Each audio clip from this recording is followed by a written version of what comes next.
Je suis de la Guadeloupe, de race noire, c'est visible.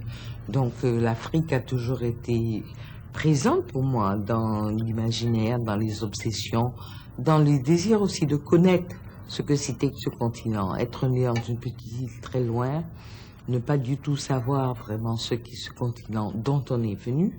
On le sait, les ancêtres sont venus de là. Donc on a vraiment une sorte d'obsession qui est de déchiffrer un peu cette absence, de lui donner un contour et de pouvoir dire exactement à quoi ça correspond dans l'imaginaire, l'inconscient, la part de soi-même qu'on ne peut pas définir. La rencontre n'a pas été dramatique ou exotique. Je n'ai pas été frappée par une découverte à caractère presque enchanteur. Il a fallu du temps pour que j'arrive à comprendre l'Afrique et puis à l'aimer. Au début, je crois que j'étais surtout frappée par la différence avec la Guadeloupe. J'avais attendu une terre très familière, alors qu'en fait, l'Afrique se révélait assez étrangère, difficile à percer. Je ne pouvais pas parler avec les gens puisque je ne connaissais pas les langues africaines. Je n'étais pas musulmane, alors que tout le monde allait prier le vendredi à la mosquée. Donc je crois que c'est plutôt ça, une sorte d'incompréhension d'abord. Et c'est après, au fur et à mesure, que j'ai commencé à comprendre et je crois aimer. Et puis après, j'ai écrit d'abord sur l'incompréhension et puis j'ai écrit sur ce que je croyais être une découverte et une révélation. Alors évidemment, Ségou, c'est à la fois le livre de la découverte, le livre de la révélation, mais aussi peut-être le livre du regret. Je regrettais un peu quand même de n'avoir pas connu ce temps assez beau dont je parlais, d'être arrivé en Afrique, alors qu'elle est déjà vaincue par le colonialisme, qu'elle est déjà défaite quand même. Écrire Ségou m'a pris exactement 10 ans. Alors il y a une partie de recherche historique avec des amis africains historiens, dont j'ai d'ailleurs cité les noms en exergue, qui m'ont donné des documents écrits dans lesquels je me suis plongée, aussi bien des documents français, parce que les Français ont écrit aussi sur l'Afrique à cette époque, des documents africains, des traditions orales consignées par des Africains. Il y a eu donc ce travail de recherche. Il y a eu aussi beaucoup d'écoute de la tradition orale. J'ai rencontré des gens qui étaient des maîtres de la parole, qui me disaient comment les choses étaient passées, qui m'expliquaient. Et puis évidemment, il y a eu toute la part d'imagination. Il faut inventer. Quand vous avez un livre comme ça à écrire, tous les trous, il faut les boucher vous-même avec l'imagination.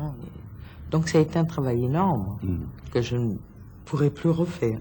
Je dirais que très souvent, les femmes des Antilles ont été des précurseurs des grands mouvements. Des romans, des nouvelles, des essais, du théâtre sont à l'actif de l'imaginaire prolixe de Maryse Condé. De passage à Bruxelles, invitée par Adrien Huchard, elle a donné une conférence sur la place des femmes dans la littérature bouillonnante créole. Nous avons assisté à une sorte de lecture créole du réel antillais. Alors, le seul défaut, enfin, la seule faiblesse, si on peut dire, de Simone Chaussebrun, c'est qu'elle a refusé de théoriser. Elle a refusé d'écrire un ouvrage théorique sur sa découverte. Là encore, nous avons une femme qui a fécondé un mouvement, qui a donné les preuves de la beauté d'un effort linguistique, mais qui n'est pas suffisamment considérée comme, si vous voulez, la mère de ce mouvement. À travers la langue, il faut arriver à faire entendre une voix qui est la voix des filles antiquas. Donc cette opposition facile, la langue de colonisation qui nous opprime, la langue maternelle qui serait censée nous libérer, n'est pas vrai. Finalement, toutes les langues oppriment l'écrivain. Il faut qu'il se débarrasse de toutes ces structures établies par l'usage, établies par la grammaire, qu'il les brise, qu'il les déconstruise et qu'il arrive finalement, qu'il ou elle arrive à parler son parler à lui ou à elle. Alors, et entre la pédagogie, c'est-à-dire l'enseignement à l'université, l'écriture, vous avez eu quand même le temps d'écrire Tituba, qui était une autre forme encore d'écriture, très différente de Ségou. Et là, l'Amérique vous a reconnu. C'est-à-dire, l'Amérique a aimé Tituba, aime Tituba parce que c'est l'histoire américaine. C'est les sorcières de Salem.